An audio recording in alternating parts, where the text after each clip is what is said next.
Neat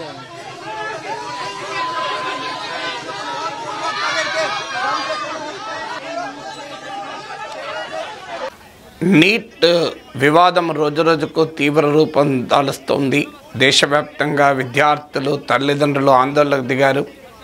రాజకీయపరమైన అంశంగా కూడా మారుతోంది. నీట్ ఎగ్జామ్ ఈసారి కండక్ట్ చేసిన విధానంలో అనేక రకాల లోపాలు, సమస్యలు, తప్పులు మనకు ముందుకొస్తున్నాయి. కేంద్ర విద్యాశాఖ మంత్రి ధర్మేంద్ర ప్రధాన్ కూడా అంగీకరించాడు. తప్పులు జరిగాయని, సుప్రీంకోర్టు తీసుకున్న నిర్ణయం ప్రకారం మేము వ్యవహరిస్తామని కూడా ఒప్పుకున్నాడు. 24 लाख विद्यार्थी एप्लीकेंट थे, 23,33,000 विद्यार्थी परीक्षा दिए हैं। ये स्वाभाविक, जिनके मन में जो शंका आती है, कुछ विषय ध्यान में आई थी, 6 सेंटर की कुछ गड़बड़ियां ध्यान में थी। ग्रेस मार्क उनको समय कम मिलने के अभाव में जो एक फार्मूला को यूज करते हुए ग्रेस मार्क दिया गया, उसमें भी कुछ आपत्ति आई, उसको भी सुधारा गया। उनको पुनः परीक्षा देने की अनुमति सुप्रीम कोर्ट ने कल ही दे दिया है. కానీ ఇది మామూలు ఎగ్జామ్ కాదు. 24 లక్షల మంది బిడ్డలు ఏళ్ల తరబడి చేసిన కృషికి ఇదొక పరీక్ష. ఇదేదో ఆర్డినరీ ఎగ్జామ్ కాదు. తప్పులు జరిగాయి, మేము చూసుకుంటాం, సరి చేసుకుంటామని కొట్టిపారేసేది కాదు. నేషనల్ టెస్టింగ్ ఏజెన్సీ దీన్ని నిర్వహిస్తుంది జాతీయ స్థాయిలో. 2017 అనుకుంటాను ఆ ప్రాంతం నుంచి దీన్ని నేషనల్ టెస్టింగ్ ఏజెన్సీ నిర్వహిస్తోంది. సో ఈ నీట్ ఎగ్జామ్ దేశవ్యాప్తంగా ఉన్న వైద్య కోర్సుల్లో అటు గవర్నమెంట్ ఇటు ప్రైవేట్ మెడికల్ కాలేజీల అడ్మిషన్ కొరకు అంటే ఎంత జాగ్రత్తగా ఈ ఎగ్జామ్ కండక్ట్ చేయాలి. ఎందుకంటే పిల్లల భవిష్యత్తే కాదు, కుటుంబాల భవిష్యత్తే కాదు, ఇన్ఎలిజిబుల్ విద్యార్థులు కనుక సెలెక్ట్ అయితే మెడికల్ ఎడ్యుకేషన్ ప్రమాణాలు దెబ్బతింటాయి. వాళ్ళు ఒక్కసారి ఎంబీబీఎస్ డిగ్రీ తీసుకున్నాక జీవిత కాలం అంతా డాక్టర్లుగా ప్రాక్టీస్ చేస్తూ ప్రజల ఆరోగ్యంతో వ్యవహరిస్తూ ఉంటారు. అందువల్ల నీట్ ఎగ్జామ్ ఎంత అక్యురేట్గా జరగాలి, ఎంత కరెక్ట్గా జరగాలి. కానీ ఇంత జరుగుతున్నా, ఇన్ని వివాదాలు అవుతున్నా మళ్ళీ నరేంద్ర మోడీ మౌనంగానే ఉన్నారు. ప్రతి అంశం పైన ట్వీట్ చేసి మాట్లాడేటువంటి లేదా మన్ కీ బాత్లో మాట్లాడే ప్రైమ్ మినిస్టర్ 10 రోజులుగా ఈ వివాదం చెలరేగుతున్నా ఎక్కడా స్పందన లేదు. ఒక ఎడ్యుకేషన్ మినిస్టర్ రియాక్ట్ అయ్యాడు తప్ప ప్రైమ్ మినిస్టర్ రియాక్షన్ లేదు. మనకు తెలుసు పరీక్షపై చర్చ అని ప్రైమ్ మినిస్టరు పరీక్షలకు ముందు పిల్లలతో పరీక్షల్లో ఎలా వ్యవహరించాలి కూడా మాట్లాడతారు. మరి అది ఎడ్యుకేషన్ మినిస్టర్ సరిపోడా? దానికి ఎందుకు ప్రైమ్ మినిస్టర్ మాట్లాడాలి? పరీక్షపై చర్చలోమో ప్రైమ్ మినిస్టర్ పిల్లలతో మాట్లాడతాడు, కానీ పరీక్షలపైన ఇంత చర్చ జరుగుతుందో ప్రైమ్ మినిస్టర్ మౌనంగా ఉంటాడు. సో మోడీకి ఆ గ్యారంటీ ఏంటి ఈ నీట్ పైన అనే ప్రశ్న ఇవాళ 24 లక్షల మంది బిడ్డలు వారి తల్లిదండ్రులు అడుగుతున్నారు. మాకు మోడీకి ఆ గ్యారంటీ కావాలి, మోడీ మన్ కీ బాత్ ఏంటి అని అడుగుతున్నారు. కానీ మణిపూర్ లాగానే నీట్పై కూడా మోడీ మౌనమే పాటిస్తున్నాడు. కానీ ఇందులో జరిగిన దుర్మార్గం చూస్తే మనకు ఎంత కోపం వస్తుంది, గుండె రగిలిపోతుంది. ఏం జరిగిందో మీరే ఆలోచించండి. ఇంతకన్నా అన్యాయం ఉంటుందా? సో ఈ ఎగ్జామ్లో బీహార్లోని కొన్ని ప్రాంతాల్లో ఈ పేపర్ లీక్ అయినట్టు ఆరోపణలు వచ్చాయి. మీకు ఆ లీక్ అయిన ఆరోపణలే కాదు, ఇంపర్సనేషన్ ఆరోపణలు కూడా వచ్చాయి. అంటే ఒకరి కోసం మరొకరు, ఒకరి ప్లేస్లో ఇంకొకరు ఎగ్జామ్ రాసినట్లు కూడా ఆరోపణలు వచ్చాయి. ఈ ఆరోపణలను బీహార్ పోలీస్ కూడా కేసు నమోదు చేసింది కూడా. బీహార్లో ఉన్నది ఎన్డీఏ ప్రభుత్వం, ప్రతిపక్ష ప్రభుత్వం కాదు. ఇది మొదటి సమస్య. పేపర్ లీక్ అయిందా? ఇలా ఆధునిక టెక్నాలజీ యుగంలో పేపర్ లీక్ అయితే ఒక్కరికో ఇద్దరికో పరిమితం కాదు. అది 50 లక్షల నుంచి ₹1 కోటి వరకు అమ్మకానికి పట్టిందని కూడా మీకు మీడియాలో చర్చ జరుగుతుంది.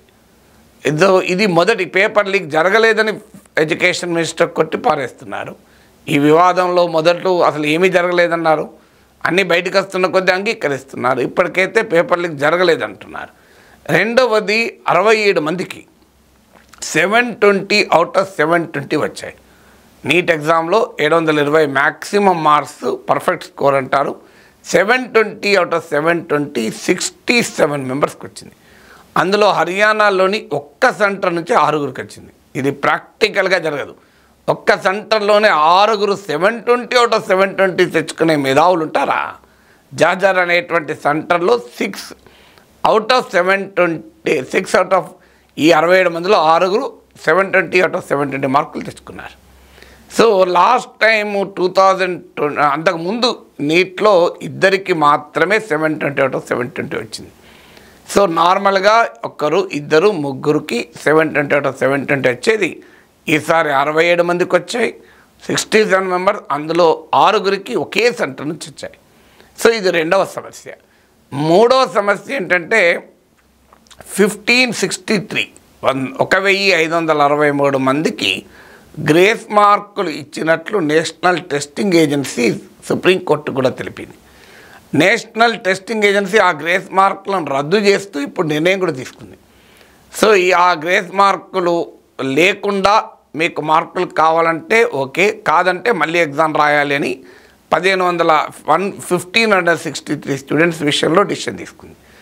ఇందులో 720 అవుట్ ఆఫ్ 720 వచ్చిన 67 మందిలో 67లో 44 మెంబర్స్ ఈ గ్రేస్ మార్కుల ద్వారా లాభపడ్డ వాళ్ళు కూడా ఉన్నారు. సో ఈ గ్రేస్ మార్కులో ఎందుకు వచ్చాయన్నప్పుడు మీకు ఆశ్చర్యం వేస్తుంది. ఈ గ్రేస్ మార్కులు ఒక ఎగ్జామ్ పేపర్లో ఉన్న తప్పుల వల్ల వచ్చింది. సో ఇంత పెద్ద సంఖ్యలో గ్రేస్ మార్కులు వేయడము తప్పుల వల్లే కాదు, ఈవెన్ మార్కులు లేట్ అయినందుకు కూడా మార్కులు ఇచ్చారు. సో లేట్ అయినందుకు ఇప్పుడు ఒక 1 అవర్ లేట్ అయితే 60 నిమిషాలు 180 క్వశ్చన్ 180 మార్క్స్ కనుక ఒక 60 నిమిషాలు లేట్ అయితే వాళ్ళకు 240 మార్క్స్ యాడ్ చేశారు. సో ఎలా యాడ్ చేస్తారంటే ఆన్సర్ లేదు. ఇలా యాడ్ చేసిన వాళ్ళకు 720 అవుట్ ఆఫ్ 720 వచ్చిన వాళ్ళలో ఈ రకంగా టైం ఎగ్జామ్ డిలే కావడం వల్ల మార్కులు యాడ్ అయిన వాళ్ళు కూడా ఉన్నారు. సో అలా ఉండడం వల్ల కూడా వాళ్ళకి 720 అవుట్ ఆఫ్ 720 వచ్చాయి. కానీ మరి నిజంగానే ఇలా ఆలస్యమైన వాళ్ళు ఎంతమంది ఉంటారు ఎవరైనా చెప్పగలరా? దేశం మొత్తం మీద 4750 సెంటర్లు, ఒక్క సెంటర్లో 10 రూముల్లో ఎగ్జామ్ రాసిన 47,500 మెంబర్స్ ఎగ్జామ్ రాస్తారు. నేషనల్ టెస్టింగ్ ఏజెన్సీకి ఉన్న ఎంప్లాయీస్ ది వైర్ కథనం ప్రకారం 426 మంది.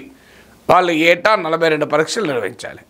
సో ఈ 47,500 హాల్స్లో ఎగ్జామ్ సరైన సమయానికి జరిగిందా లేదా అని సీసీటీవీ ఫుటేజ్ను వెరిఫై చేసి ఎంత లేట్ అయిందని నిర్ణయించి ఆ లేట్ సమయానికి మార్కులు యాడ్ చేసే అవకాశం ఉంటుందా? మరి ఎలా కొంతమందికి మార్కులు యాడ్ అయ్యాయి?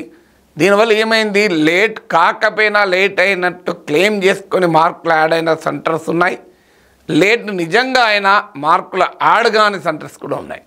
అంటే ఏ రకంగా కొంతమందికి అన్యాయం జరుగుతుంది, న్యాయం జరగాల్సిన వాళ్ళకి న్యాయం జరగదో దీన్ని బట్టి అర్థమవుతుంది. ఎక్కువ ఆసక్తికరమైన ఇంకో ఆందోళనకరమైన విషయం ఏంటంటే మ్యాథమెటికల్లీ ఇంపాసిబుల్ స్కోర్స్ కూడా వచ్చాయి. నేను గతంలో మాట్లాడినప్పుడు కూడా చెప్పాను. ఇప్పుడు 720 వస్తుంది, కానీ 719, 718 మార్కులు కూడా వచ్చాయి. ఇది మ్యాథమెటికల్లీ ఇంపాసిబుల్. ఎందుకంటే ఒక రైట్ ఆన్సర్కు నీట్లో 4 మార్కులు 4 మార్క్స్ యాడ్ అవుతాయి, ఒక రాంగ్ ఆన్సర్కు 1 మార్క్ మైనస్ అవుతుంది. ఎట్టి పరిస్థితుల్లో 718, 719 రావు. ఎందుకు రావు అంటే మీకు ఉదాహరణకు 180 క్వశ్చన్స్కి 180 కరెక్ట్ ఆన్సర్ అయితే 720 వస్తుంది. ఇందులో మీరు 179 క్వశ్చన్సే అటెంప్ట్ చేసి ఒకటి వదిలేస్తే మీకు 716 వస్తుంది. లేదు మీరు 180కి 180 యాడ్ చేసి ఒకటి తప్పైతే రైట్ అయిన వాటికి 716 మైనస్ 1 మార్క్ 715 అవుతుంది. అంటే 715 అయినా కావాలి, 716 అన్న కావాలి, 720 అన్న రావాలి. 718, 719 రావటానికి అవకాశమే లేదు నీట్ ఎగ్జామ్లో. It is just mathematically impossible. ఎలా వచ్చాయని అడిగితే నేషనల్ టెస్టింగ్ ఏజెన్సీలు మెల్లగా చెప్పింది ఏంటంటే ఈ టైము లేట్ కావడం వల్ల యాడ్ చేసిన మార్కుల వల్ల వచ్చింది అని. సో ఇది కంప్లీట్గా ఎగ్జామినేషన్ రూల్స్ అండ్ రెగ్యులేషన్స్కు విరుద్ధంగా యాడ్ చేశారు. అంటే పిల్లలకు మరి నష్టం జరగద్దని యాడ్ చేశాం కదా అని అంటారు. ఫస్ట్ పాయింట్ అసలు ఆలస్యమే జరగకూడదు.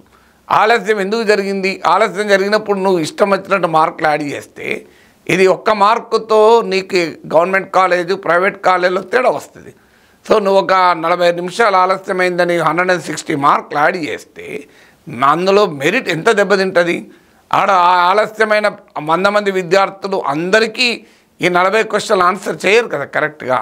సో ఆ 40 క్వశ్చన్లు ఆన్సర్ చేసినా చేయకపోయినా 160 మార్క్స్ వచ్చేస్తాయి.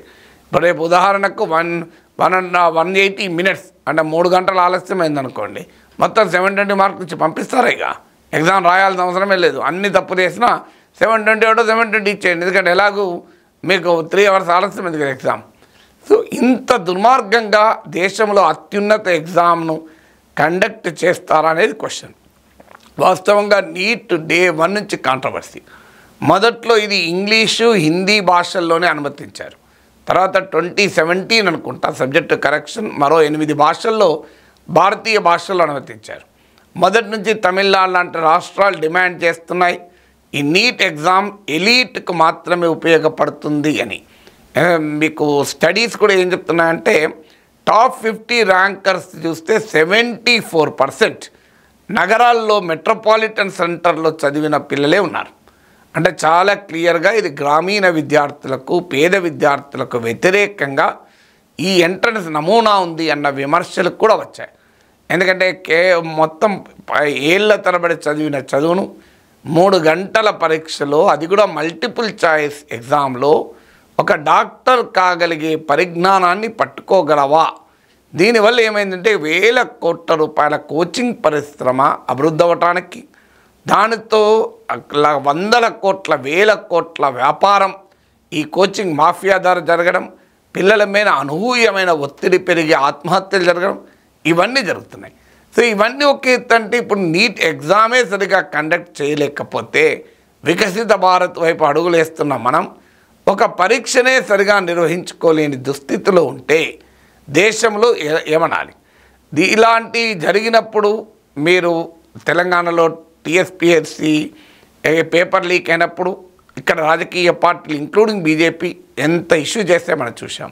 కానీ నీట్ ఎగ్జామ్ పైన రాజకీయ పార్టీలకు కూడా ఆశించిన స్థాయిలో స్పందించడం లేదు. ప్రధానమంత్రి అయితే అసలు మాట కూడా మాట్లాడడం లేదు. సో అందువల్ల ఇప్పటికైనా ప్రైమ్ మినిస్టర్ మన్ కీ బాత్ కావాలి నీట్ పైన. మోడీ కా గ్యారంటీ ఏంటి? ఎలక్షన్స్లో ఏ మోడీ కా గ్యారంటీ అన్నాడు కదా. పరీక్షపై చర్చ పెట్టే మోడీ పరీక్షలపైన ఇంత చర్చ జరిగినా మౌనంగా ఎలా ఉంటారో అర్థం కావడం లేదు.